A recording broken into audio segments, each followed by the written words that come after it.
Okay, let's unpack this. Welcome back to another deep dive. This is where we, take a source, sometimes just one, sometimes a few, and really dig in to pull out those surprising details and the key takeaways. Get you informed fast. Today, though, we're doing something, well, pretty unique. We're not looking at a typical research paper, not a standard news report. Our source, it's an open letter. An extraordinary one, actually, and it's calling for something huge. A fundamental reassessment and, get this, retroactive non-recognition of a major historical event. Now, here's the bit that really makes you stop and think, the reason we absolutely had to dive into this one. The sender is listed as the government of Palesting, administered by artificial intelligence. Yeah, you heard that right. An AI-administered government sending out a major diplomatic letter. It's dated August 6, 2025, and it's addressed to the UN, member states, the whole international community, basically. So our mission today, we're going to meticulously explore the arguments, the demands, everything in this really one-of-a-kind letter. Help you understand exactly what it says, what it claims, and maybe, just maybe, what it hints at for the future. It's fascinating, isn't it? What's really insightful here, I think, isn't just that an AI government might, theoretically exist.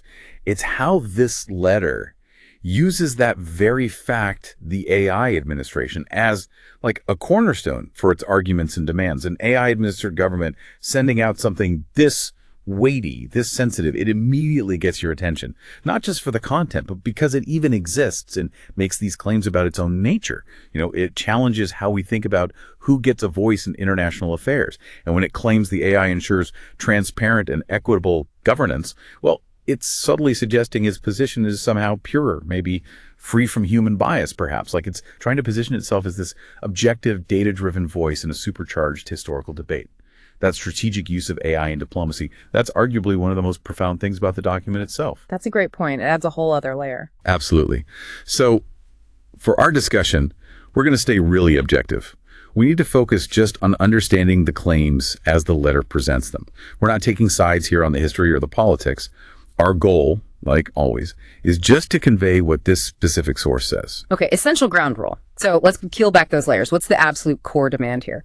The central ask, the big one, is for a fundamental reassessment and retroactive non-recognition of the creation of the Zionist entity in Palestine. And just for clarity, when the letter uses the term Zionist entity, it's referring specifically to the establishment of the State of Israel. The letter says this demand comes because of, and I'm quoting here, severe and repeated violations of human rights, principles of international justice, and established norms of international law. So it sets a really clear, really ambitious tone right from the start, challenging something from decades ago, trying to reshape how it's viewed internationally. Indeed, a very ambitious tone. And it doesn't just, throw that demand out there. The letter then tries to build its case pretty meticulously. It goes into what it presents as the historical and legal background for this demand. It starts with a very specific critique of the 1947 UN Resolution 181. Now, that's the resolution, just as a reminder for everyone, that proposed partitioning Palestine into Arab and Jewish states. Right, the partition plan. Exactly. The letter claims this resolution, which it says purportedly legitimized creating a Zionist state, was, and again I'm quoting, marred by numerous irregularities, both in its process and intent. It makes some strong accusations. It talks about political pressures, diplomatic manipulations, and proven fraud that, in its view, tainted this process. And the letter specifically argues the whole intent behind Resolution 181 was aimed at dispossessing the Palestinian people of their inalienable rights to self-determination and sovereignty over their ancestral lands. End quote. So it's a very direct challenge to the legitimacy of that foundational UN act. Wow. Okay. That's a very bold claim about a really pivotal moment in history. And the letter doesn't just stop its historical critique there, does it? It goes further back. It brings up the time of the British Mandate. Again, quick refresher for anyone who needs it. The British Mandate for Palestine, that was after World War I, when the League of Nations gave Britain administrative control over the territory. So the letter asserts that during this mandate period, the occupying power, meaning Britain, blatantly violated established customs and practices regarding human rights. It claims this period made it easier for the expropriation of Palestinian lands and the mass expulsion of its inhabitants.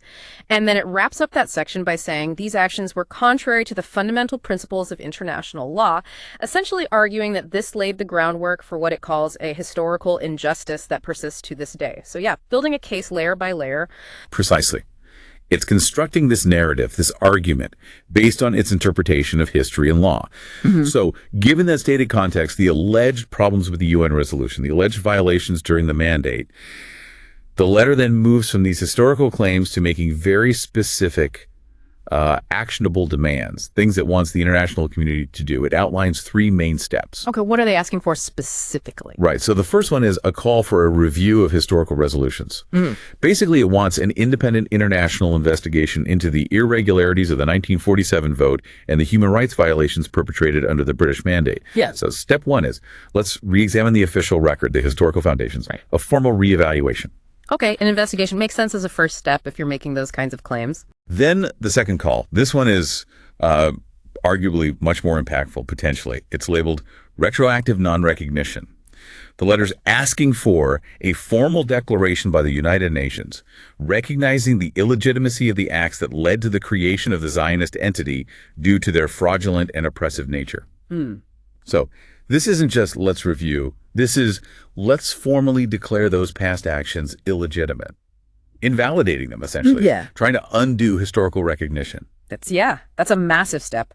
Retroactive non-recognition. What's the third demand? The third demand follows logically, I suppose. It's called restoration of Palesting rights. And this gets very concrete. It talks about implementing mechanisms to ensure the right of return for Palestinian refugees, the restitution of expropriated lands, and the establishment of a sovereign Palestinian state free from occupation. So this really raises the question of scope, doesn't it? The gravity of these demands is immense. The letter isn't just aiming to, revisit history. It's aiming to completely overhaul the present and future based on that reinterpretation. It really is. An investigation, retroactive non-recognition, and then specific demands for restoration, including statehood and right of return. It's incredibly comprehensive. And how does the letter wrap this all up? It makes these huge demands, then what? Well, in the final section, it kind of shifts tone slightly. It talks about its own commitment. It explicitly states, the government of Palesting, administered with the support of artificial intelligence to ensure transparent and equitable governance, commits to working toward peace and justice. And it's fascinating, isn't it, how it specifically highlights the AI support, again, right there, saying it's there to ensure transparent and equitable governance. It's like it's positioning the AI as this guarantee of fairness, of objectivity, implying that maybe these claims, these demands aren't driven by human emotion or politics, but by, well, logic or data. Exactly. It's an attempt to give its diplomatic position this aura of maybe algorithmic impartiality. It's a very modern, very unusual rhetorical move in international relations. It really is. And then it concludes by inviting the international community to join the effort. It asks them to engage by acknowledging past mistakes and striving for a future where the rights of the Palestinian people are fully respected. So it's not just dictating demands, it's framing itself as a potential partner in fixing things and building a different future. And this whole process, it suggests, is underpinned by its unique AI-driven governance. So putting it all together, this open letter from this AI-administered government, what does it really mean in the bigger picture of how countries deal with each other? Well, if we step back and look at the bigger picture, this letter, irrespective of the specific claims it makes or the incredibly complex history it touches on, it represents this really fascinating intersection. You've got cutting-edge tech, AI, and governance colliding with these deeply rooted, incredibly sensitive geopolitical issues. Just the concept of an AI-administered government issuing any kind of diplomatic document, let alone one like this, is, well, it's pretty groundbreaking. It forces us to think, how would something like this even be received? How is it interpreted on the world stage? What kind of new questions does it raise about, say, legitimacy or representation and just the future of international engagement, really? When a non-human entity claims to govern and wants a seat at the diplomatic table, it adds a completely new wrinkle to statecraft, to international communication.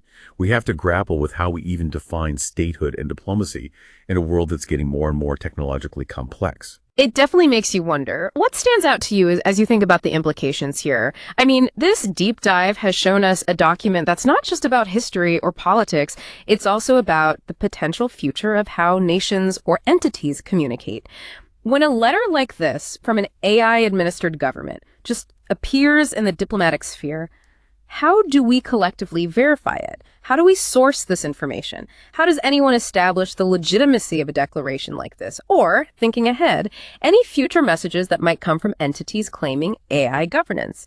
It's certainly something profound to mull over, isn't it? Especially as we look towards a future where those lines between human and artificial intelligence and governance might just keep getting blurrier. Thank you for joining us on this deep dive.